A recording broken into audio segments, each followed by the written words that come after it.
Welcome to the day 49 of our UGC-NET paper 1 class. In today's class, we are almost entering the final topics of Unit 2, chronologically Unit 9. So in today's topic, we will see about thesis and article writing. In that particular, what is the format and styles of referencing. Also the application of ICT in research and research ethics. So first, thesis writing.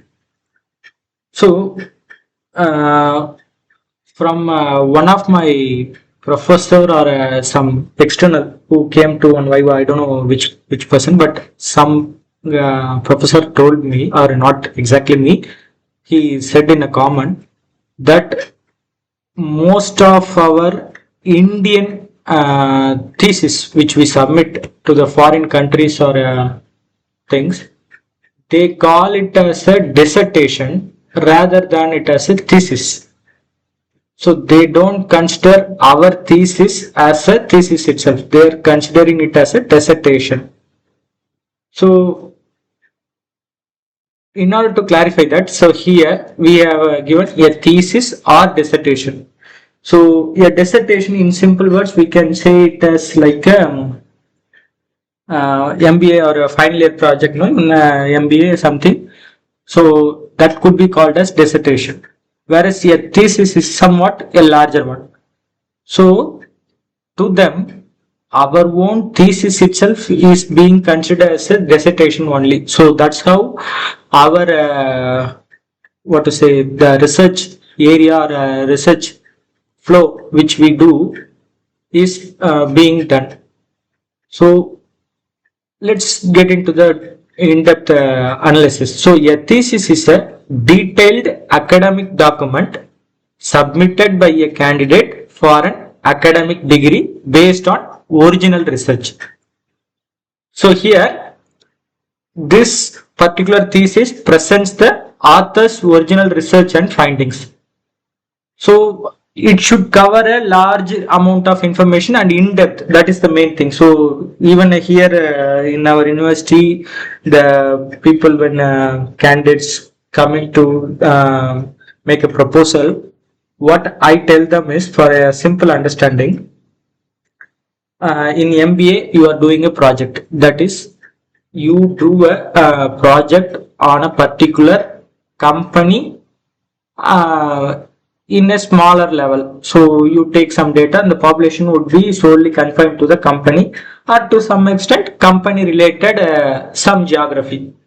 But the thesis should a minimum, not if not exponentially, it should minimum thrice the size of that particular company, that population should be, because not a just company, we should take it as a whole industry.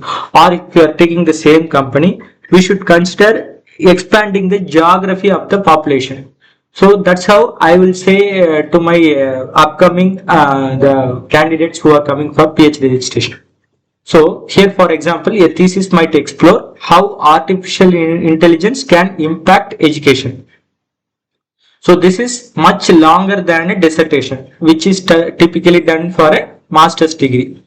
So here another one more thing, unlike articles which are concise and organized with clear headings, thesis writing is more detailed and lengthier. So articles provide information in a brief and easily digestible way, while these dive deeply into a research topic. So there is a format for thesis writing. So here I have categorized into three categories, three headings. So first is the preliminary pages. Also please note it, this is the common format, but that need not to be fixed or sufficed to all kind of universities or the candidates. But at the most, this any thesis should contain all the whatever contents I have given in the format. So that should minimum it should be there. So first are the preliminary pages, where a title page, declaration and certificate, acknowledgement, table of contents, list of tables, figures, abbreviations, and then abstract or summary. And here I don't think we are using this abstract or summary. Still, I'm not sure much of that. But the thesis, many theses which I have seen, they don't provide any abstract or summary. So next is the main body of the thesis. Here we enter into the chapterization.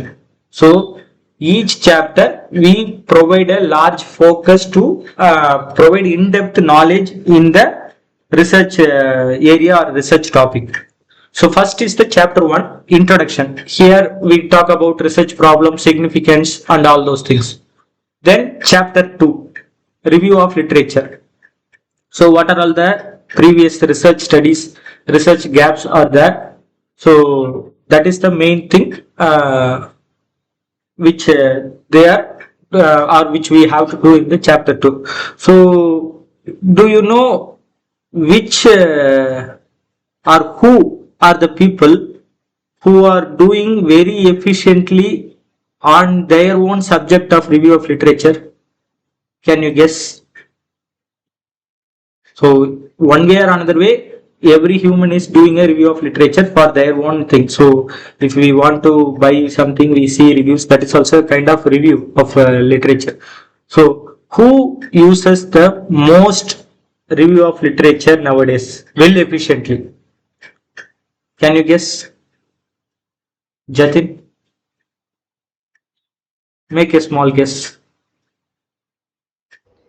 On shopping apps, maybe. No, actually, the thing is, it is common for both of us. That is you and me. We talk about, we have a fascination towards that. Jeevapathi ma'am, உங்களுக்கு ஏதாவது ஒரு idea இருக்கா? ஒரு சின்னதாக guess தான், இது ஒன்றும் accurate இருக்கணும்னு இல்லை, ஒரு சின்ன கெஸ். யார் அதிகமா ரிவ்யூ ஆஃப் லிட்ரேச்சர் பண்றாங்க அவங்க ஃபீல்டுக்கு அப்படின்னு ஒரு சின்ன கெஸ் சொல்ல முடியுமா? Okay, so I don't want to spend more time. So the thing is film industry. Why I am saying film industry means, Yes. in order to make even a crappy, what to say, a very crap film, they have to have a certain idea on how certain angles of shots or how the production is done. They have to make something, and somewhat mediocre scenes, they are watching so many lot of films.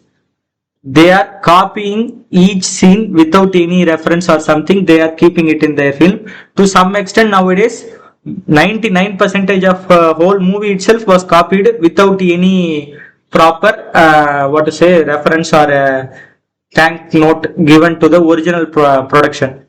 So they are, according to me, actually this need not to be a fact, still according to me, film industry is the place where they conduct a very vast amount of review. For them it is a movies which have been already produced, any genre. So the prior research studies, review of literature is very very important.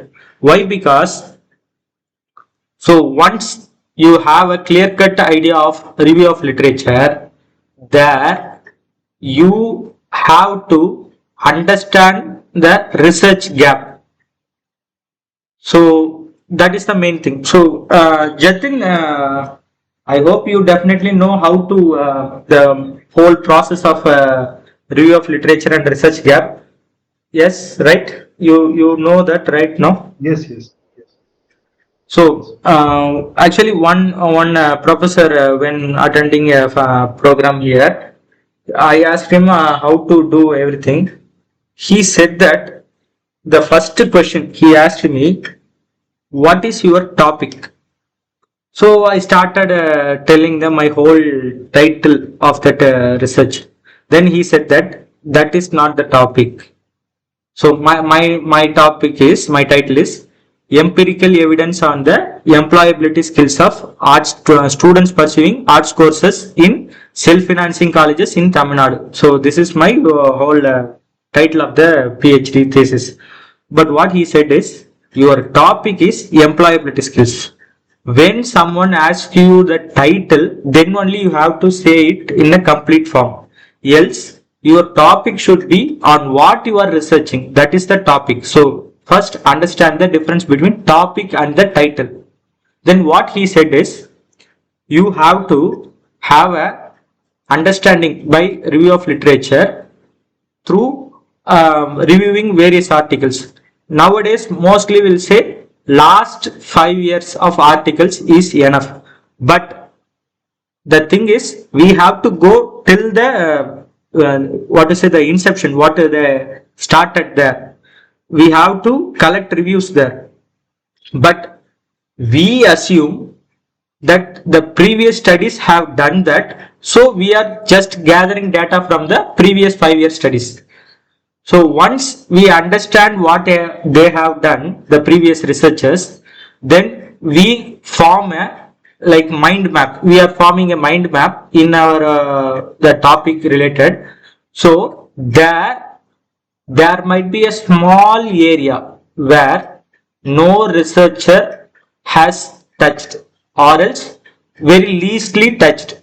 So that would be our research gap. There, our own ideology or research problem should focus on that particular research gap so that we gather the data. Again, after identifying the research gap, we have to again focus on the other elements which related to that research gap, so that we have to fine tune our review of literature. Based on the understanding of review of literature, then only we can proceed with the methodology. So third chapter would be research methodology, how the research design, and then sampling tools, and then techniques, what not. Then fourth chapter would be data analysis and interpretation. Here only we use statistical tools, tables, all those things. Fifth chapter would be results and discussion. Here we discuss about the key findings and their implications. Then chapter 6, that is summary and conclusion. And I have seen certain theses where both results and discussion and summary, everything comes under a single chapter itself. So these are the main body, the chapterization of the thesis in the main body structure. Then third one is the end matter. Here references or bibliography. Then appendices. In appendices, the questionnaires, raw data, everything would be there. So Jatin, can you say what is the difference between references or and bibliography? To my knowledge, as I remember, references are all the literature that we have used, particularly in our thesis. However, bibliography is the list of all the literatures that we have read, or we have knowledge of that, that has somewhat helped in our thesis, but not particularly mentioned or cited in the thesis. Okay, yes, that is absolutely correct. So here one more thing you have to add. So references at the most of the time solely denote the research articles or prior thesis, whereas bibliography could be web pages, books, even YouTube videos, whatever, movies, whatever, everything comes under bibliography. So what you said is right, and then that also includes these things. So these are the end matter. So thesis should have preliminary pages, main body, and end matter. So this is the format of a thesis. Now we are moving on to article writing. So a research article is a concise, peer-reviewed paper that communicates the result of an original study. So here, unlike a thesis, it's focused, brief, and written for journal publication. So why they are doing this? Article writing is about providing information to the public, often through newspapers, magazines, or journals. So it is much simpler and shorter than thesis writing. So again, here they have given example. An article might explain how social media affects mental health. Articles are structured with headings and focus on delivering information quickly. So they need not to be elaborate. So, one thing I wanted to ask. So, any article, how are you reading an article efficiently? So, if I am giving you an article, how much time would you take to complete that article, and what are all the focal points of your reading in that article? First of all, it totally depends on the area of that research and the language used in the writing that article. So, if the area's research is similar to my interest, then I think I would do it in a better and quick manner. Also, what I do that first of all, I underline all those words which I don't understand. I write their meaning and then I read it and try and understand and make sense Okay, out of it. So that's how okay, I okay. do. So, I don't know. I think what I am trying to get, but maybe you have not you have missed out. So first, again, that same professor, he told me what new. You have to focus on the abstract. So what is an abstract? It is a very short intro of what is written in the article. So in that particular abstract, we are reading and finding out whether the particular article is relevant to our own research problem, so that we are trying to gather more information on that particular topic.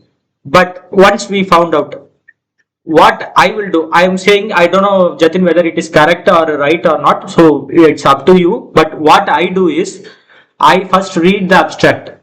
Then what I do is, straight away I skip to the conclusion. Not even findings and so suggestions and conclusions I'll read that. So at that point, if I gather any interest picking content, then only I go inside the tools and whatnot, or else I just straightly finalize the paper and move on to the next paper. Because if it is a very well versed paper, it should have a proper abstract, and then in the conclusion what they are trying to say, that will be summed up.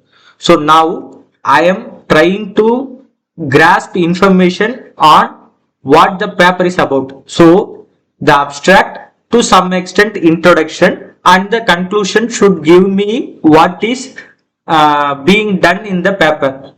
And if I am satisfied with the results or methodology they have obtained to gain the results, though you might argue that no kind of methodology will be mentioned in the conclusion, still, when I am trying to understand the conclusion, if the conclusion is somewhat satisfactory or interest picking oriented, so at that time I am automatically going through the what are all the methodologies they have used.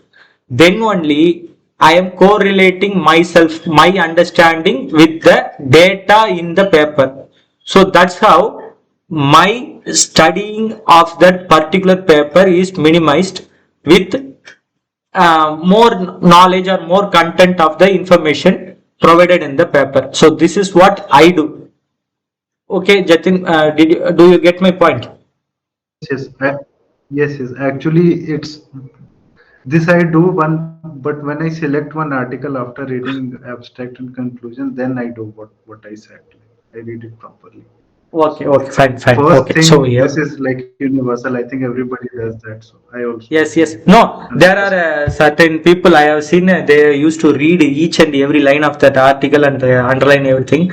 So the thing is, me personally don't know much of tools, statistical tools. I'm still in the learning curve. But when we gather the mostly the conceptual paper and all those things, if we try to grasp the content, we might save the time. But nowadays there are so many AIs, even Adobe PDF itself, they are providing a AI where it provides the summary of the paper. So nowadays everything is artificial intelligence.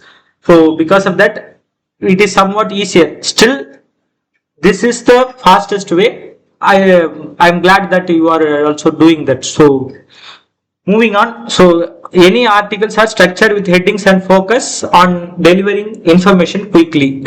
So here is a structure of a research article. First is the title, then abstract and keywords, and then introduction, literature review, methodology, results, discussion, conclusion, references.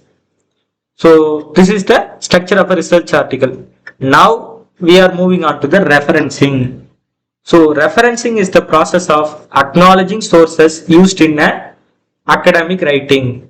So it ensures academic integrity, gives credit to the authors and avoids plagiarism. So in referencing, there are two components. First is in-text citations. That is within the body of your work. You are citing the whatever source you have obtained. You are citing it in the inside the body of the text. Next is reference list at the end of your work. So there are so many referencing styles which are being followed in and around the world. So in I think mostly in India, still I am confining myself with my own university. In my university and the region around my university, we are following the APA, that is American Psychological Association format or style. Why? Because it is mainly for the social sciences, psychology and education. So the in-text format would be like this, and then in-text format will be in this manner. Then MLA is that is they are using modern language association in literature and humanities. Then Chicago Manual of Style, that is notes and bibliography. History and theology they are using. Then Harvard Style, and then IEEE. This is mainly for engineering, and then Vancouver Style. So medical and health sciences they are using this format. Actually, there was my first article. Unknowingly, I used this kind of style. Actually, not to be precise, I think this is the style.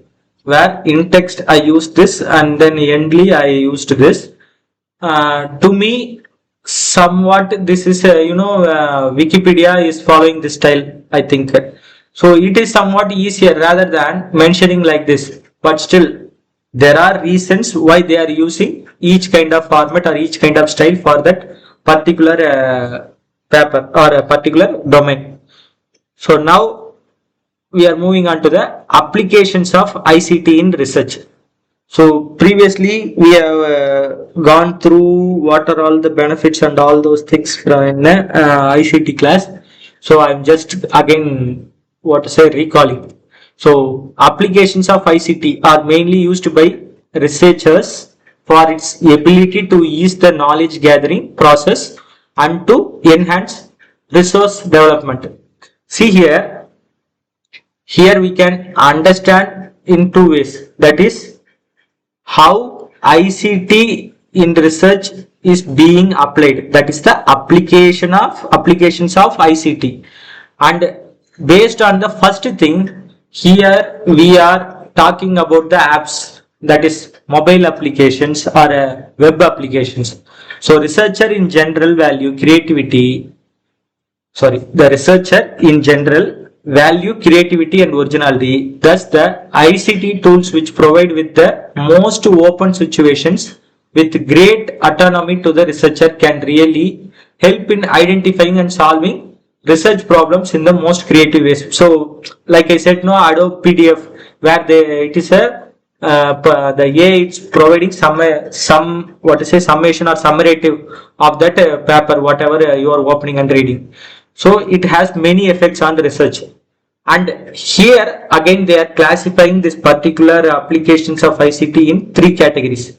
First is pre-data analysis, second is data analysis, then post-data analysis. So in pre-data analysis, literature search and review. So we are using Google Scholar Scopus, I think, and for while proposal reading we are using Ganga. But there are some other Web of Science, NDL and all there. Next, accessing resources, eShod, Sindhu, EPG, Patsala, ResearchGate. I am using ResearchGate, though I have an idea about what all this, but I mostly frequently use ResearchGate and to some extent Doge. And then research design and planning, Trello, Notion, MindMeister, LaTeX.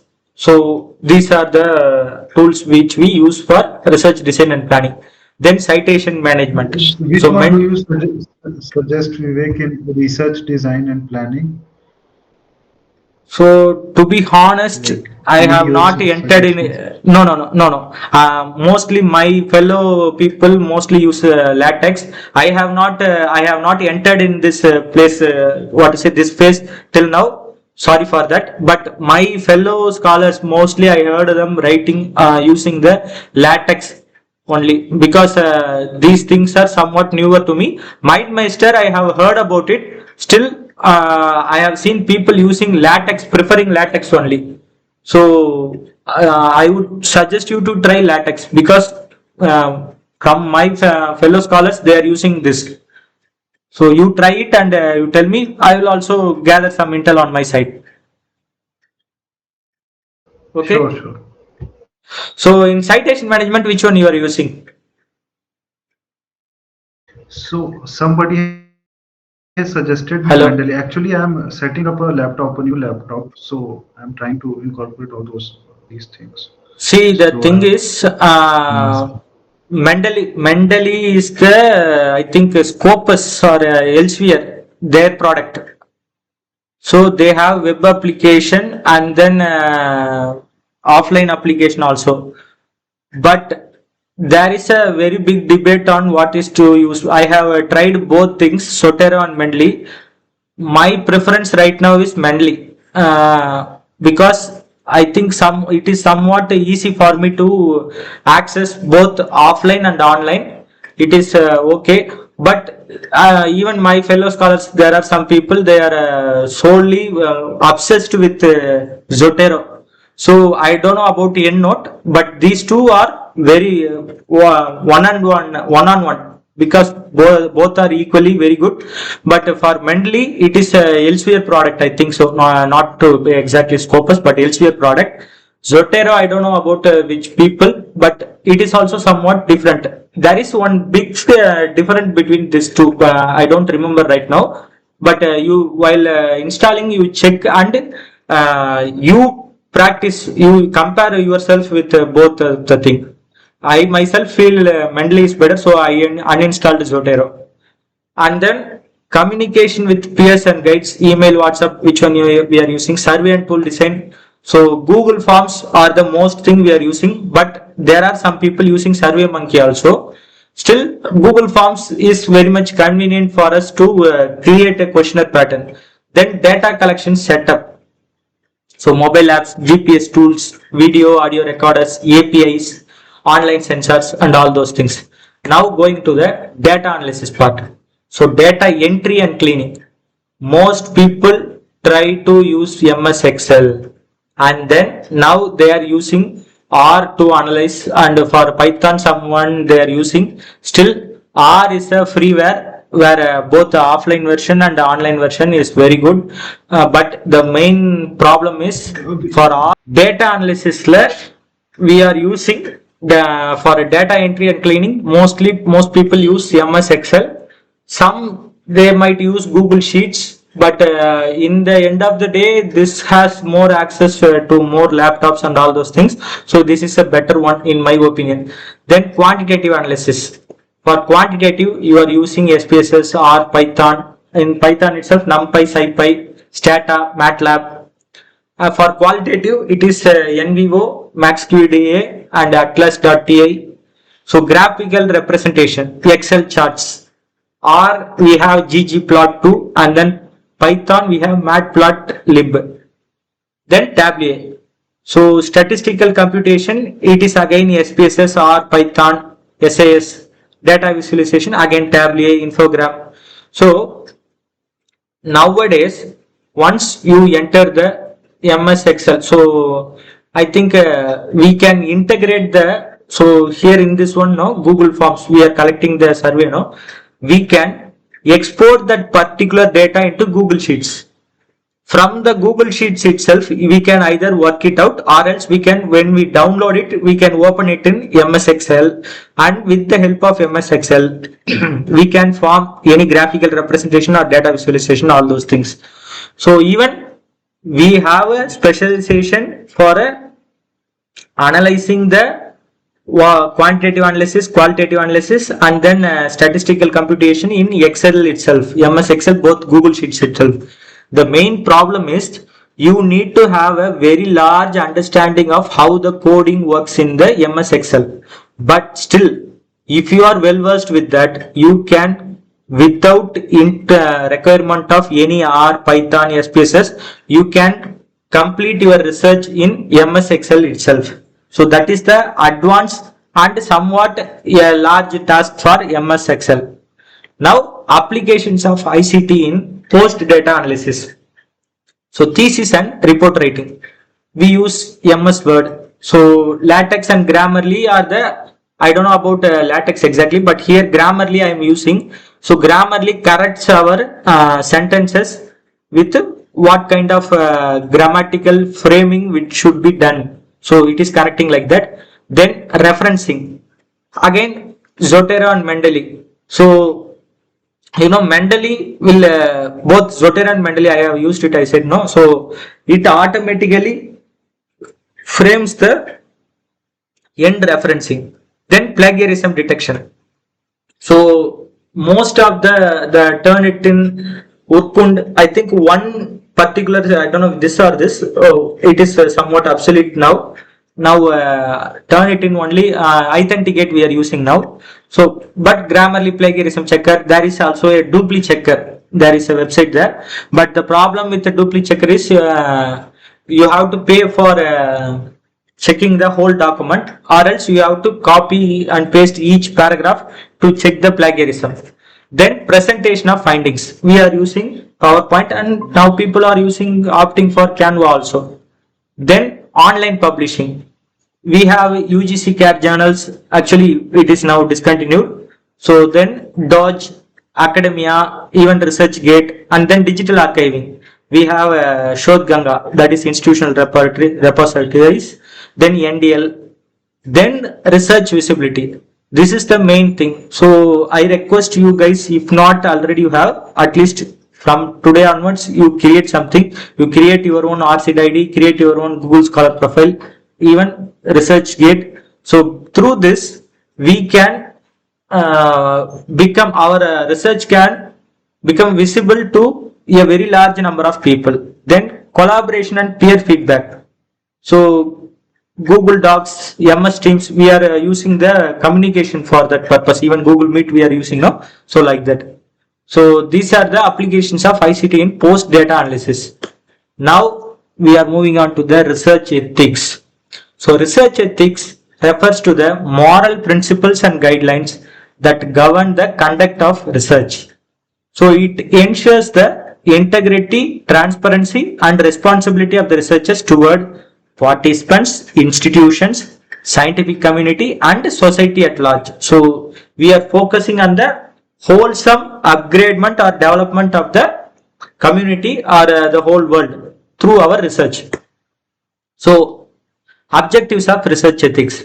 First is protect and human animal subjects. Then ensure integrity and objectivity in the research process. Third one is prevent plagiarism, fabrication and falsification. Then fourth one is promote transparency, honesty and accountability. Fifth one is ensure social responsibility and scientific value of research.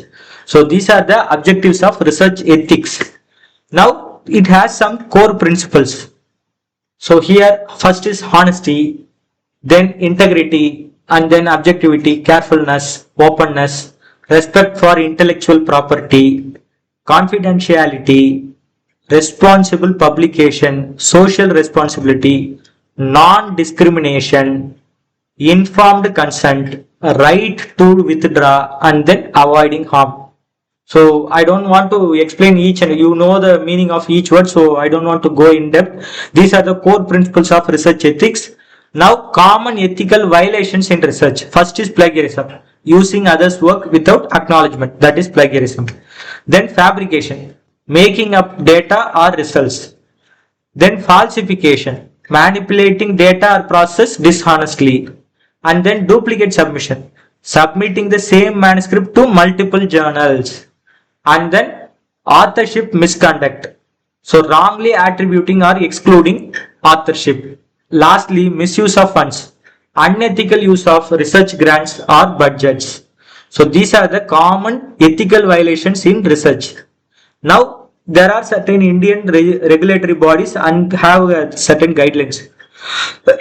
So first UGC, they promote academic integrity and anti-plagiarism, and then ICMR, so issues ethical guidelines for biomedical research involving humans. Then CSIR promotes ethical conduct in scientific research, and then InflipNet offers plagiarism detection tools. So even now they have Authenticate, and then DBT and DST, they promote responsible research in science and technology. Lastly, IAEC and IEC approve research involving animals and humans respectively. So now important ethical guidelines. First is the Belmont report in 1979. They have three key principles. First is respect for persons, then beneficence, third one is justice. The next one is Helsinki Declaration 1964. So here ethics in human research, that is focused to main on biomedical, and then ICMR guidelines, which is in India, ethical conduct in health and medical research. So testing of vaccines, no, so people are doing that. These ethical guidelines are proposed mainly for the science subject, but there are some key points which apply to non-science research also. Now plagiarism and ethical writing. So improper citation or paraphrasing is the minimal level of plagiarism. Copying a paragraph without quotation or citation, that is a moderate level. So submitting someone else's work as your own, that is the severe plagiarism. So when I was writing a paper on the cinematic universe, I wrote a paper, conference paper. While I was reviewing the literature, I came across a paper which just the title only has changed and the author changed. Other than that, the abstract and keywords, project topic heading, everything, all the things were copied exactly without any change from another paper. The only thing they added is 2 more lines and lastly 2 extra references in the from the original paper. That only they have done. So, but both the papers are published, and the plagiarized paper was written by, authored by a high-end professor in a very big university. So that is how, when or if I am not researching or going through the years backdated, I would have stuck with the previous paper itself. Then the original citation should be gone to the original author. But what would have happened? My citation and all the credits would have gone to the person who have plagiarized the original paper. So that is like that. So submitting someone else's work as your own is the very severe level of plagiarism. So tools to detect. So turn it in Urkund. So first this came, then this came. Grammarly this is totally separate, but now these three are, in a way, they are somewhat related to the government. So Grammarly Premium, now they are providing for the plagiarism checking. Now I don't know about other universities, in my university they are using Authenticate to check the plagiarism, or to derive the plagiarism report for submission of the thesis. So ethics in publication. So avoid ghost authorship, unnamed contributors. Then avoid guest authorship, non-contributors listed as authors. Then always disclose conflicts of interest. Then respect the peer review process. We have to understand and accept the things which could do, and in the peer review process they will be giving review, no? So we have to accept that with our whole heart. So that is these are the ethics in publication. So that's all for the today's class. This unit is over. These are some bibliography. So thank you.